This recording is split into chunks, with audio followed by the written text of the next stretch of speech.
François, ça fait longtemps qu'on n'avait pas fait une petite vidéo et tu viens de me dire que tu cherches ton confort, on est bien installé, on est devant le studio Harcourt. Oui, c'est vrai qu'on remercie d'ailleurs de nous permettre Oui, de nous reposer. exactement, nos photos vaudront cher bientôt. Alors écoute, je te voulais te proposer de parler de l'entrepreneuriat. Est-ce que c'est difficile de faire de l'entrepreneuriat en France? Parce que là, on est confronté à ça, personnellement, mais aussi tous mes copains autour de moi, qui par exemple sont des entrepreneurs. C'est parfois compliqué de pouvoir développer, demander de l'argent, d'investissement, des donateurs.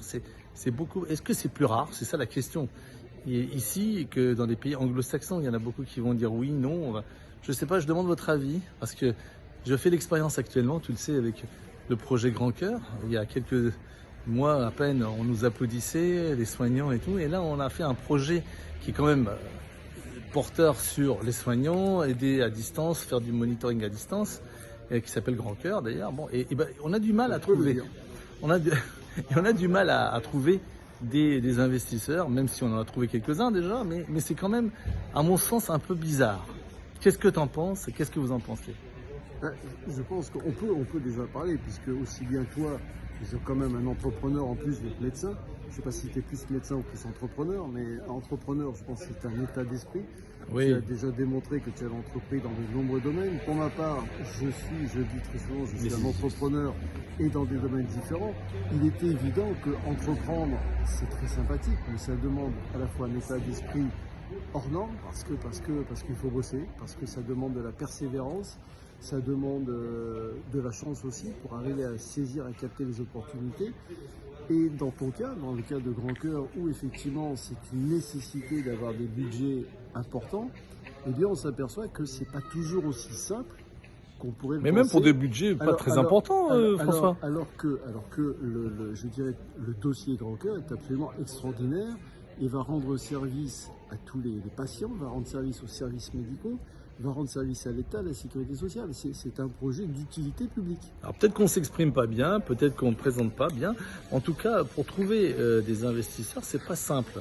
À Paris, c'est pas simple surtout en France. Et la période en ce moment est encore un peu plus compliquée parce que par rapport à tout ce qui se passe, je pense que néanmoins, il est nécessaire d'avoir la foi chevillée au corps, d'avoir cette persévérance. Et hier, je parlais de l'histoire de KFC, je ne sais pas si vous la connaissez.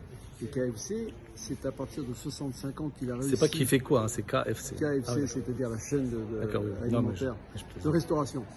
Exactement. Eh bien, il a non-stop recommencé jusqu'à la 1009e fois où ça a fonctionné. On n'en est pas encore à 1009 fois pour Grand Cœur.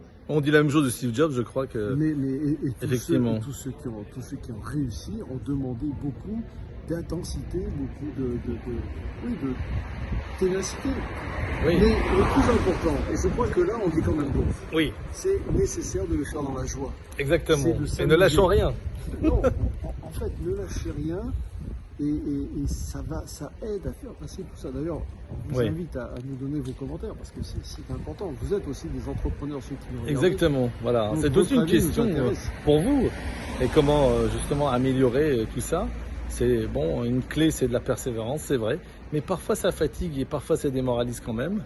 Il faut toujours se remonter le moral avec un café, un gâteau. Oui, et là tout revient normal. Tu plaides pour la bonne cause de la charge mentale, donc ne vous laissez pas embarquer dans la charge mentale, exactement, dans la charge émotionnelle. Vous avez vu la perche? Parce que c'était derrière le studio Harcourt, la perche. Enfin bon, c'était de l'humour. Est-ce qu'on peut dire également, puisque quelqu'un nous l'a souvent dit, tu avais l'enthousiasme. Voilà, et votre humour, et puis votre sourire. Ça peut passer. Regardez, nous on n'a pas encore recueilli tout ce qu'il faut comme investissement, mais on va y arriver. On vous tiendra au courant d'ailleurs, hein, si on touche le gros lot. Non, en fait, on a déjà reçu. Ah bon, d'accord. Mais oui, qu'est-ce que je raconte? Bon. Vous voyez que vous avez reçu. Bon, allez, à bientôt. Au revoir.